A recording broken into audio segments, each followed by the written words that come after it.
And joining us now is Art Roderick, former Assistant Director for Investigations for the U.S. Marshals, also a former Senior Manager for the Homeland Security Department.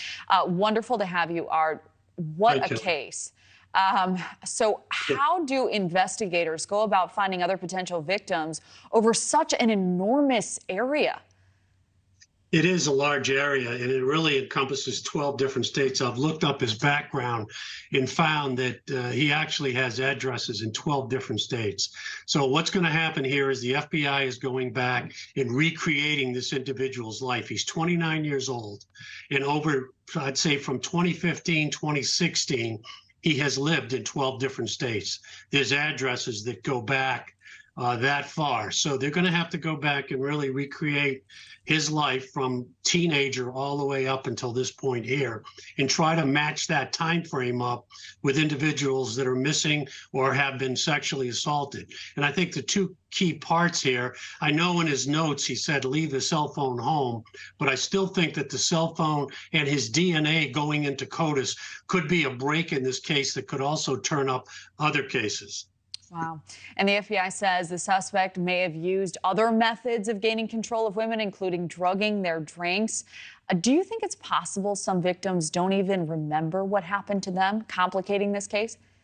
Yeah, it could very well be. I think he was in the process of, I mean, when you look at what he's done up to this point, he's a serial rapist. But I think he was in a process of getting more sophisticated in what he was doing, which you know, as we've seen in past serial killers, they end up actually going out and murdering. So I think it looks like he was advancing to that stage. And when you look at the Gilgo Beach murderer, serial killer, there's some similarities here about traveling all these different locations, but also making lists of what he's got to do. So there is a lot of premeditation here, but I also think he probably went online and studied past serial killers or serial rapists to find out what they were doing.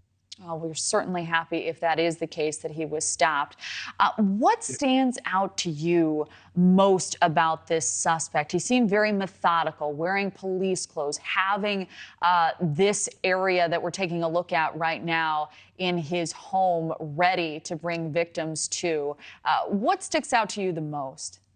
Well, looking at what he's done and his travels, I mean, there is some sophistication to it, but I don't think he's reached the point where he's mastered it.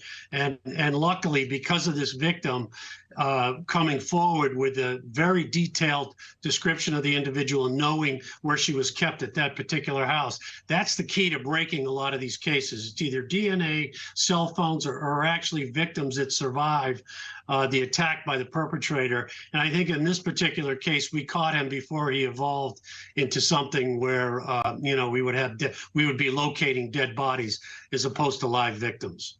Wow, such a chilling story. Art Roderick, thank you as always for joining us. Thanks, Kelly. Thank you for watching. Go to newsnationnow.com to find News Nation on your television provider. And don't forget to click the red subscribe button below to get more of News Nation's fact-driven, unbiased coverage.